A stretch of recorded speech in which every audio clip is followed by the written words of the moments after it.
we're talking about how to read biblical narrative, or in other words, how to read stories. Right. And one of the main ingredients of any good story is characters who encounter conflict and then have to overcome it. Yeah, let's talk about characters. In most stories, we quickly identify with characters because, just like them, we're in our own story having our own conflicts that we need to overcome. Yeah, and good stories have characters with relatable struggles. We can watch them react to these challenges in different ways, and we get to see what happens as a result. Through characters, an author can show us their view of what it means to be human. The Bible's no different. Biblical stories use characters as a mirror so we can see ourselves and discover our own human nature in the reflection. The thing about characters in the Bible is that they could be hard to relate to. I mean, often there's very little detail given about them. Yeah, biblical authors develop characters differently than modern narratives. They prefer to communicate a lot through minimal detail. For example, we rarely hear what people look like in the Bible, but when we do, it's crucially important for the story. Like we're told that Saul is tall and David was kind of a runt. And these become images of their moral character. Saul's height matches his love of status and power to impose authority, while David humbly accepts his low status and allows God to exalt and deliver him. So people's physical appearances are symbolic. Yeah, very often. Like Esau's hairy body fits his animal-like behavior, and Jacob's smooth skin matches his deceptive, slippery nature. What other clues do we get about biblical characters? Well, often people's names symbolize their role in the story. Abraham in Hebrew sounds like father of a multitude. Jacob means deceiver. Ruth means refreshment. And Saul, his name means the one asked for. He's the flawed king that the people requested. So by packing all this meaning with very little detail, biblical stories can do a lot in a little space. And they even leave out things that modern readers want to know about these characters. Like they rarely come out and tell us people's thoughts or motives. Right, like when Moses saw an Egyptian beating an Israelite, he kills him on the spot. But why? Was this righteous anger, or did he just lose his cool? And was it okay with God that he did it? Yeah, we're not told. Because biblical authors usually avoid giving moral commentary.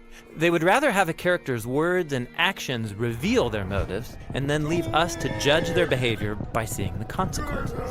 So in the case of Moses, this murders the beginning of a pattern of his anger getting the best of him with bad results. This choice forces him to run and hide in the desert for 40 years. So it was a bad thing.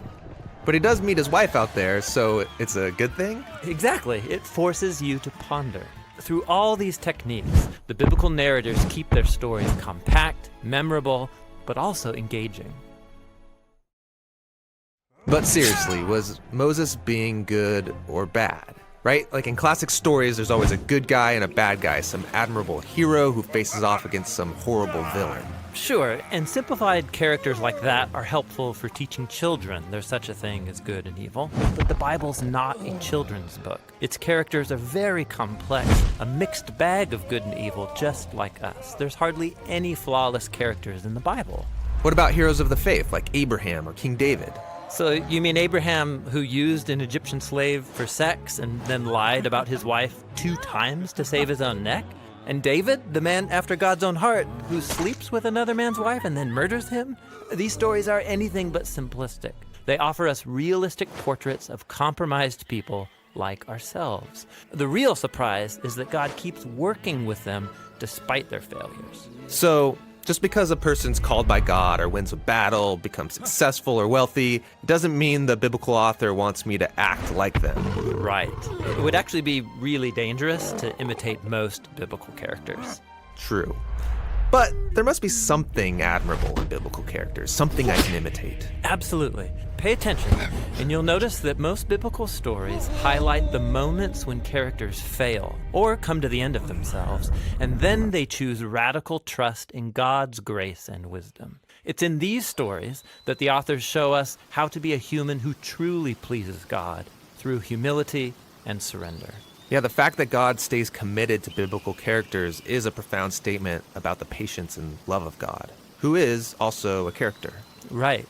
And by studying biblical characters, we can observe our own worst tendencies on display. And we see time and again God's gracious response that will see this story through to the end.